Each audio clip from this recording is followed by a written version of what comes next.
Big tonight. The deal has been signed. Trinidad's Energy Minister Stuart Young signed the final documents to secure a license from Venezuela, which will allow Shell and Trinidad's national gas company, NGC, to develop and produce natural gas for export from Venezuela's Dragon Field to Trinidad and Tobago. Trinidad's Prime Minister Keith Rowley and Young, respectively, hailed the signing as a major milestone towards strengthening their country's energy security and bolstering the economy. In a Facebook post, Dr. Rowley declared, "In the spirit of good neighborliness, the dragon can dance." He spoke on the issue at a late Friday afternoon press conference. It means a whole lot. It means that we could plan a future based on prospective revenues that would not have been on the horizon if we didn't have access to these raw materials.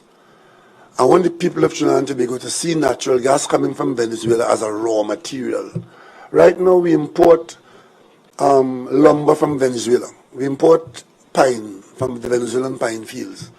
And we use those pines to make wood products and we export it. That's lumber.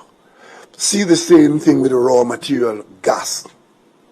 The gas comes into us as raw material.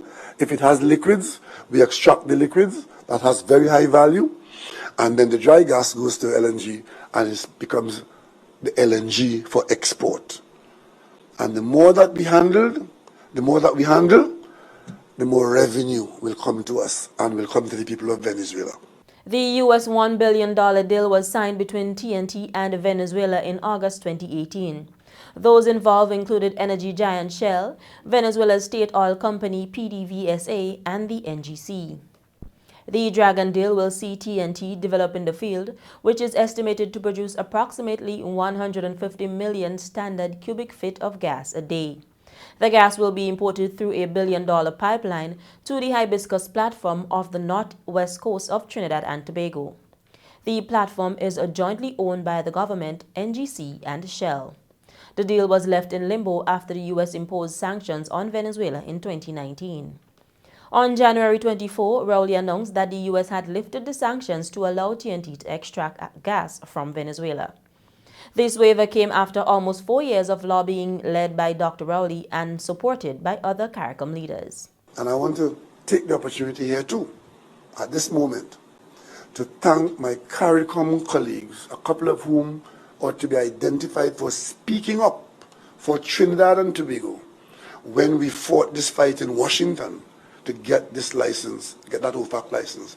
I speak here specifically about President Ulfanali of Guyana.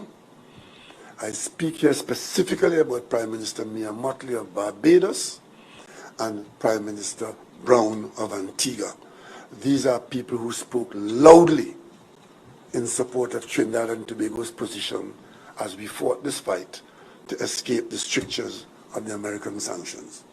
Rowley said the waiver came with stipulations, one being a 2-year license with an optimistic view of an extension and priority given to Caribbean countries except Cuba.